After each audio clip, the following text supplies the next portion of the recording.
retrouve pour une nouvelle vidéo sur toujours les vecteurs, pour aller un petit peu plus loin sur certains éléments déjà qu'on avait commencé à introduire, et puis aussi pour voir quelques nouvelles choses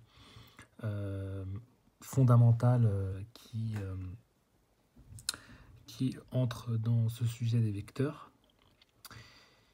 Tout d'abord, j'aimerais prolonger un petit peu ce qu'on avait vu sur l'addition et la soustraction en observant concrètement ce que ça signifie d'additionner ou de soustraire des vecteurs, mais en considérant cette opération ou ces opérations avec des coordonnées et donc au sein d'un repère.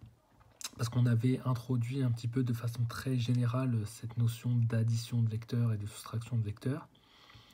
On avait vu comment ça pouvait avoir du sens aussi avec la relation de Chasles.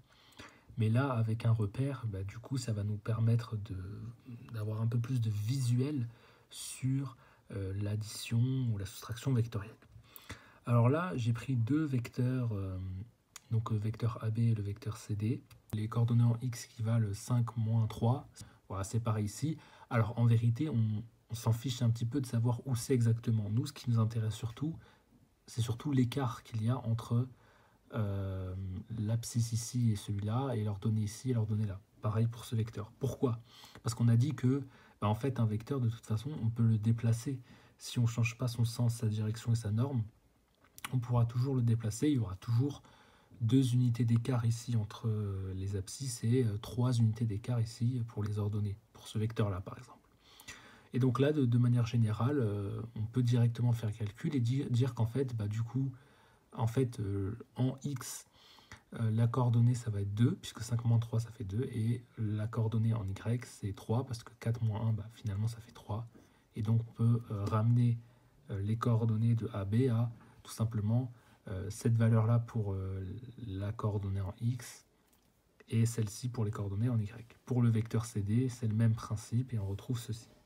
Et donc, il s'agit de voir un petit peu ce qu'on peut faire quand on additionne tout simplement des vecteurs. Alors en fait, quand on additionne des vecteurs, on additionne tout simplement leurs coordonnées.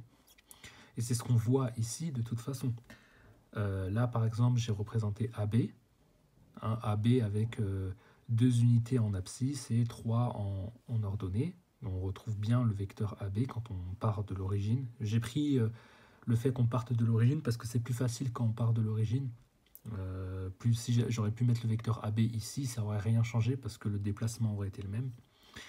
Le déplacement de A à B aurait été le même. Pour CD, on voit ici, je l'ai représenté. Et quand je fais la somme des deux, je retrouve un vecteur, tout simplement, ici, qui correspond au vecteur AB plus CD. C'est pour ça que j'ai mis AB, j'ai mis plus CD, parce qu'en fait, le vecteur CD, on peut le translater, on peut le transférer, si vous voulez, ici, pour bien voir l'effet de cette somme-là et voir qu'on retrouve bien le vecteur qui correspond à la somme des deux. On peut le voir aussi dans ce sens-là en mettant AB ici, à la suite de CD, pour bien voir qu'au final, on fait le même déplacement que si on partait directement ici. Et quand je dis le même déplacement, il faut l'entendre dans le sens où, partant d'un même point de départ, j'arrive à un même point d'arrivée. Et donc, en fait, quand on veut additionner des vecteurs, on additionne leurs coordonnées en X et leurs coordonnées en Y, ce qui nous donne un vecteur somme. En fait, le vecteur U, c'est le vecteur qui correspond à la somme de AB plus CD. Et donc on retrouve bien le vecteur somme ici. Et on voit bien qu'on peut construire d'ailleurs un parallélogramme, comme à chaque fois, bien sûr.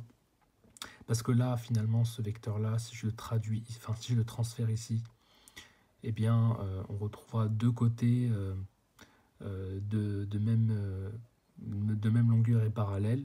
Et CD, si je le transfère là, on aura deux côtés opposés parallèles de même longueur.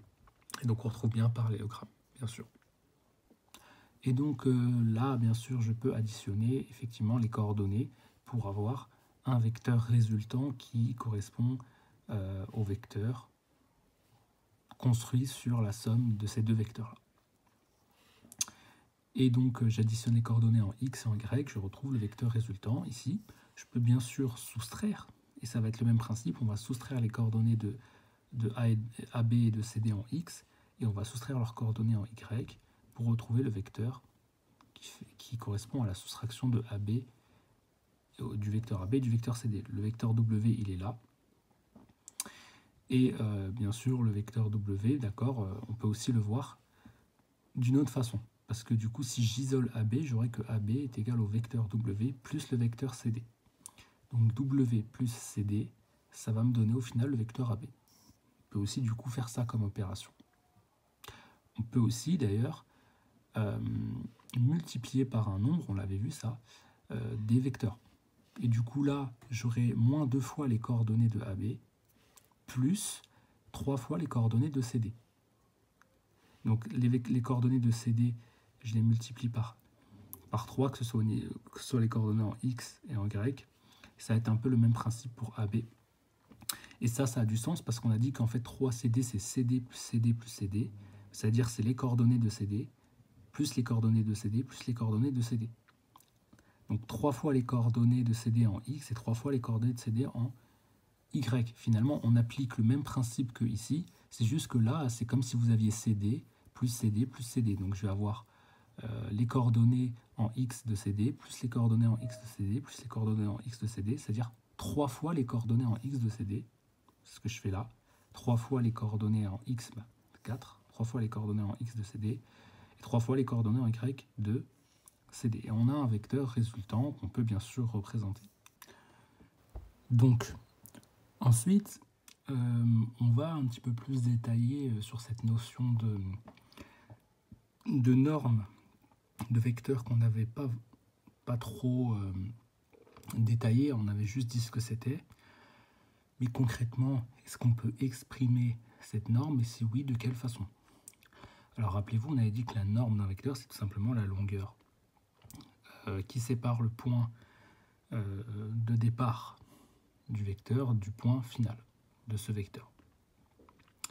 Et si on modélise un vecteur et qu'on se concentre uniquement sur la longueur de ce vecteur, on pourra toujours faire artificiellement apparaître un triangle rectangle qui va nous servir à mettre en exergue le fait que, par le théorème de Pythagore, on peut dire que la longueur de ce vecteur, qu'on note ainsi, elle correspond à cette longueur-là au carré, plus cette longueur-là au carré. Alors cette longueur, ça vaut YB moins YA, et cette longueur, XB moins XA. Donc ça au carré plus ça au carré, c'est égal à cette longueur-là au carré. Mais nous, on ne veut pas cette longueur au carré, on veut cette longueur-là sans le carré. Donc il faut qu'on applique la racine. On aura donc racine de ceci au carré plus ceci au carré. C'est bien ce qu'on a ici, et ça, c'est l'expression de la norme du vecteur, qu'on déduit juste à partir du théorème de Pythagore.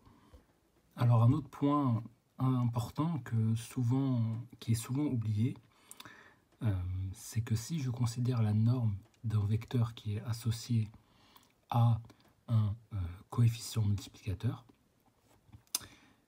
on rappelle que comme la norme est équivalente à une longueur, on sait qu'une longueur est nécessairement positive ou nulle. Une longueur négative, ça n'a pas de sens. Donc finalement, la norme d'un vecteur fois un coefficient, c'est la norme de ce vecteur fois la valeur absolue de ce coefficient. Parce que, évidemment, si le coefficient est négatif, on va avoir un problème, parce qu'on aurait que la norme de ceci vaut quelque chose de négatif. Or, une norme, ça correspond à une longueur, et une longueur, c'est forcément positif ou nul. Et donc, c'est pour ça qu'on considère la valeur absolue de k pour être sûr que ceci soit positif. Et ceci, c'est forcément positif parce que c'est une norme. Donc, ça, il faut faire attention à ne pas oublier de mettre la valeur absolue, sinon ça n'aura plus de sens. Alors, ceci étant dit sur la norme, j'aimerais un petit peu vous montrer quelques propriétés. C'est le lien qu'il y a entre les vecteurs et la détermination d'un point du milieu. Alors, qu'est-ce que je veux dire par là? Tout d'abord, si on modélise un vecteur, les coordonnées du milieu d'un vecteur, ça va correspondre à la moitié de la somme des coordonnées en abscisse est la moitié de la somme des coordonnées en ordonnée. Ça, c'est les coordonnées du milieu d'un vecteur, milieu que j'ai appelé I. I, donc, que j'ai considéré comme le milieu du segment OB, segment qui correspond finalement à la longueur qui sépare le point O du point B. Et donc pourquoi finalement on peut dire ça? Alors, c'est tout simplement, on passe par les triangles semblables. Là, j'ai pris un cas simple où x0 et y0 sont des abscisses et correspondent à un abscisse et à une ordonnée qui valent 0, toutes deux. Mais en fait, on pourrait très bien passer par d'autres coordonnées, ça ne changerait rien parce que en fait, ce vecteur-là, je peux le déplacer ailleurs, avoir d'autres valeurs en x, et ça ne va rien changer parce que le point du milieu, bah, il sera toujours au milieu, donc ces coordonnées, en fait, elles s'exprimeront toujours de la même façon.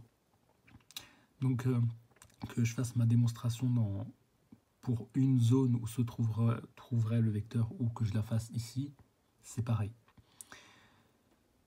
Si je modélise le segment OB et que je mets I au milieu, je peux faire apparaître deux triangles rectangles.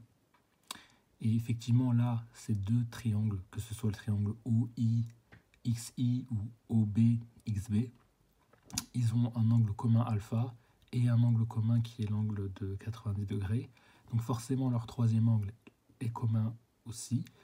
Ils sont donc semblables, et s'ils sont semblables, c'est que leurs rapports de longueur le sont aussi. Donc je ne l'ai pas précisé ici, mais là aussi, bien sûr, il y a un angle droit. Et donc, on peut dire que si OI, ça correspond à la moitié de OB, si OI, ça correspond à la moitié de OB, ce que je mets ici, alors OXI, ça correspond à la moitié de OXB. On a alors cette formule qu'on va déduire au final, parce que comme x0 vaut 0, bah, on pourra toujours rajouter x0 ici, et on aura donc que finalement xi, les coordonnées de xi en fait, ils valent xb plus x0 sur 2. D'accord? Puisque xi, en fait, O ici c'est l'origine. Comme O c'est l'origine, et qu'en cette origine, bah, l'abscisse vaut 0, eh bien j'ai tout simplement en fait la distance de O à xi, la distance de O à xi qui est la distance de x0 à xi. Comme x0 vaut 0, bah, c'est tout simplement la distance xi. C'est comme si je vous dis quelle est la distance qu'il y a entre 0 et 3. Bah, c'est 3, il y a 3 unités. Et donc, par le même principe et le même procédé, on déduit que les valeurs de xi, ici, donc qui est xi, qui est l'ordonnée du point i, qui est le milieu du vecteur, dont je n'ai considéré que la norme, eh bien, les coordonnées de xi, elles s'expriment comme ceci. On fait la somme yb plus y0, on divise par 2, et c'est comme ça que s'expriment les coordonnées de l'ordonnée du milieu du vecteur OB. Et comme je vous ai dit, par le principe des triangles semblables, ce sera toujours finalement le même principe pour la démonstration, quelles que soient les abscisses et les ordonnées qui correspondent aux abscisses et ordonnées des points extrémums de votre vecteur. Ce sera toujours la même démonstration. Donc ça, c'est pour vous donner une indication sur l'expression des coordonnées en abscisse et en ordonnée du milieu d'un vecteur. Ça peut être utile dans certains exercices. Toujours sur ces histoires de milieu, si vous prenez par exemple le vecteur AB et le vecteur AC. On avait dit déjà, même dans la précédente vidéo, qu'on pouvait, à partir de ces deux vecteurs-là, construire un parallélogramme. Si je prends M, un point ici qui correspond au milieu de la longueur qui sépare B et C, et qui correspond aussi au milieu de la longueur qui sépare A et D. Qu'est-ce qu'on peut dire du coup? On peut dire que si M c'est le milieu de AD, c'est-à-dire que en fait AM c'est égal à MD. D'accord? Donc si AM c'est égal à MD, et que en plus AM plus MD c'est égal à AD, ben, il y a quelque chose que je vais pouvoir faire. Comme MD est égal à AM, je peux remplacer du coup MD par AM. J'aurai donc que AM plus AM est égal à AD. Et là j'ai 2 fois AM, ce que j'ai mis en exergue ici.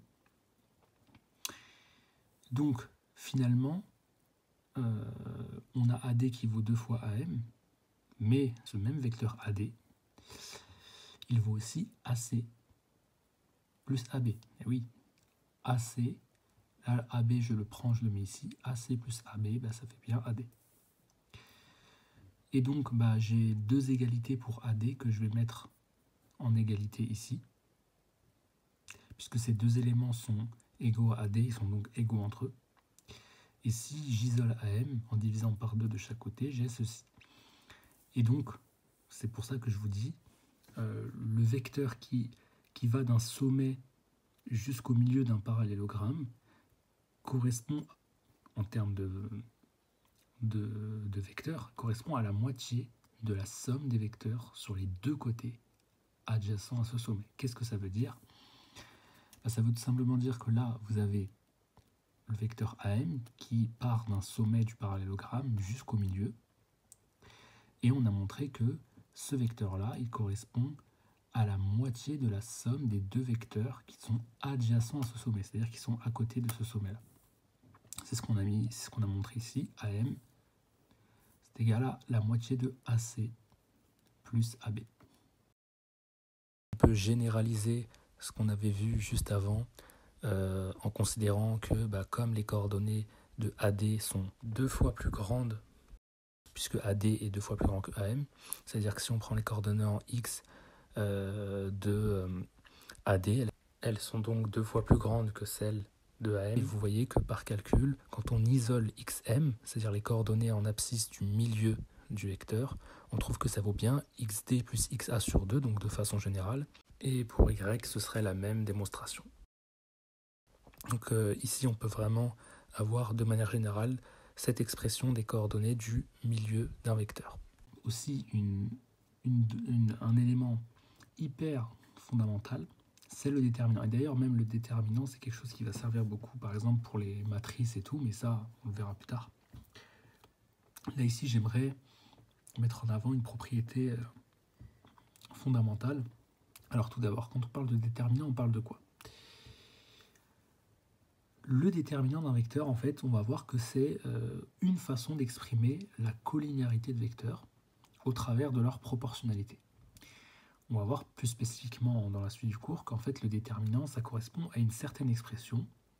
On va voir laquelle. On va partir de 2 vecteurs qu'on va supposer collinéaires entre eux, ce qui signifie que l'un des vecteurs correspond à k fois l'autre vecteur, avec k un nombre réel.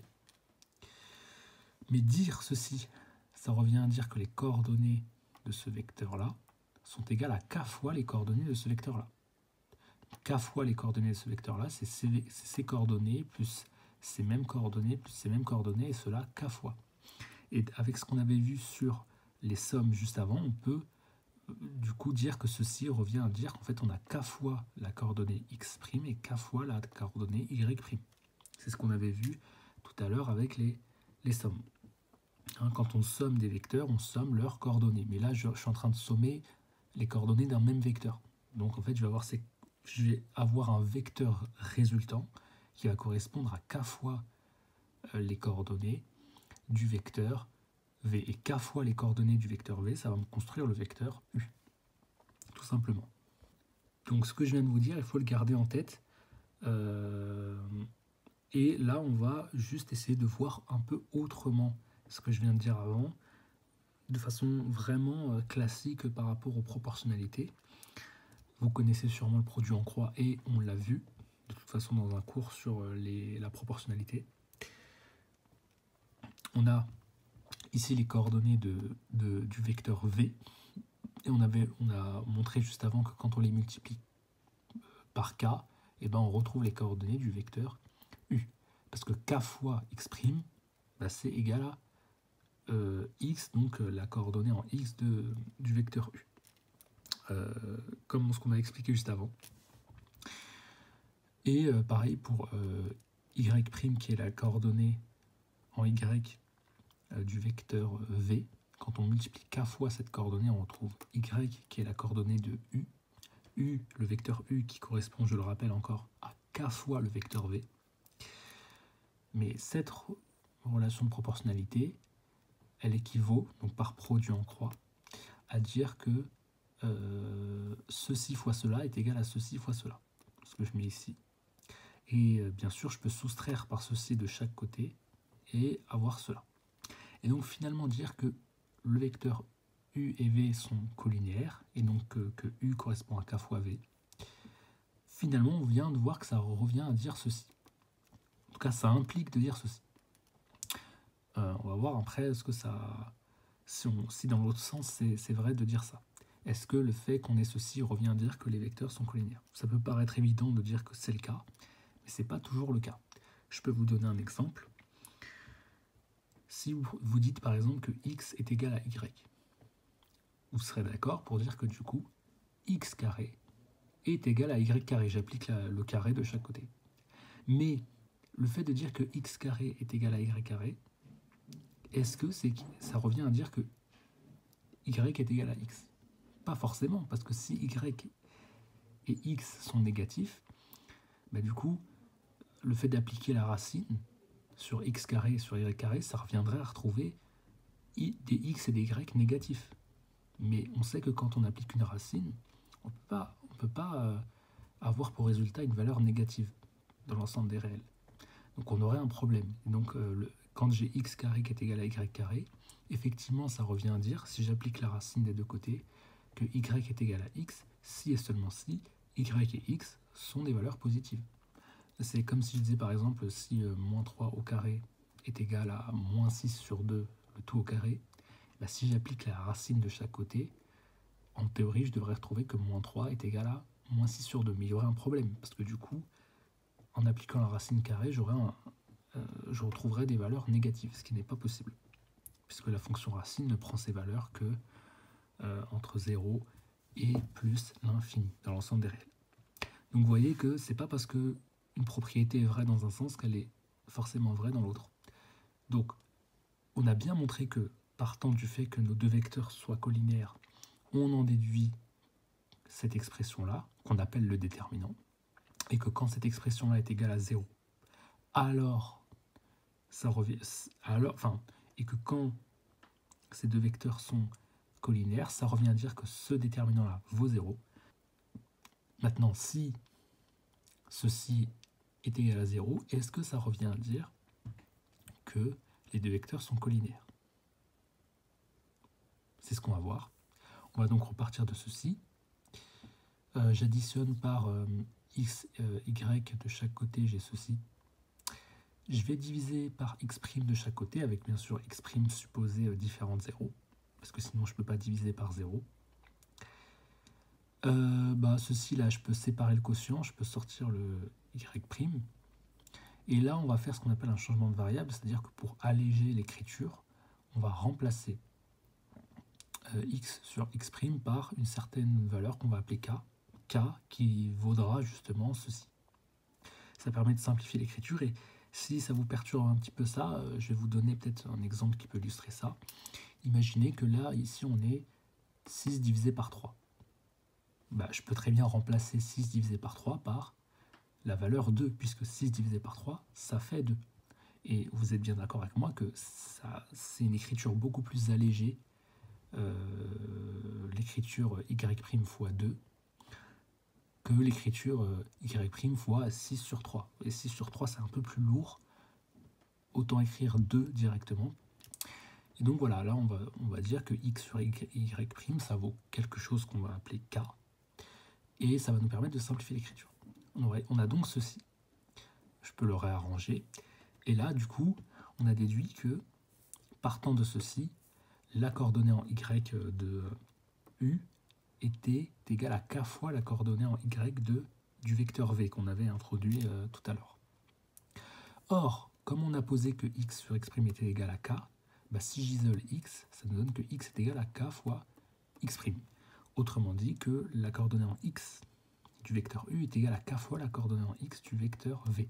Mais vous voyez que la relation de proportionnalité qu'il y a pour les coordonnées en ordonnée et en abscisse, c'est la même proportionnalité, parce que les coordonnées de u correspondent chacune à k fois les coordonnées de v. Ça veut bien dire que du coup, le vecteur u est collinaire au vecteur v. Et donc on a bien déduit que partant de ceci, ça revenait à dire que le vecteur u était égal à k fois le vecteur v, qui avait donc une collinéarité. Autrement dit, on a aussi montré dans l'autre sens que si le déterminant est nul, cela revenait à dire que les deux vecteurs considérés étaient bien collinéaires, puisque les coordonnées de l'un correspondent à k fois les coordonnées de l'autre.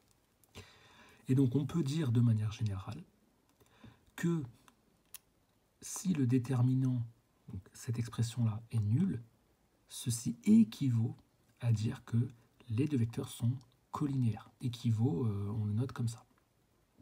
Équivaut, ça veut dire que c'est vrai dans ce sens-là et c'est aussi vrai dans ce sens-là. Dire ça revient à dire ça, mais dire ça revient aussi à dire cela. C'est pour ça qu'il y a la double flèche. S'il n'y avait qu'une seule flèche, la seule chose qu'on pourrait dire, c'est que ceci revient à dire cela, mais que cela ne reviendrait pas forcément à dire ceci. Ça, c'est l'exemple, par exemple, avec celui que je vous ai donné sur les racines et le carré. Que x est égal à y implique que x carré est égal à y carré, mais dans l'autre sens, c'est pas forcément vrai. Ça dépend du signe de x et de y. Donc voilà, alors le déterminant, là, bien sûr, vous n'y voyez pas forcément l'intérêt tout de suite, surtout qu'on vient à peine de commencer les vecteurs. Mais quand, par exemple, vous faites des matrices ou lorsque vous voulez, par exemple, démontrer certaines propriétés qu'on va voir plus tard sur certaines figures géométriques,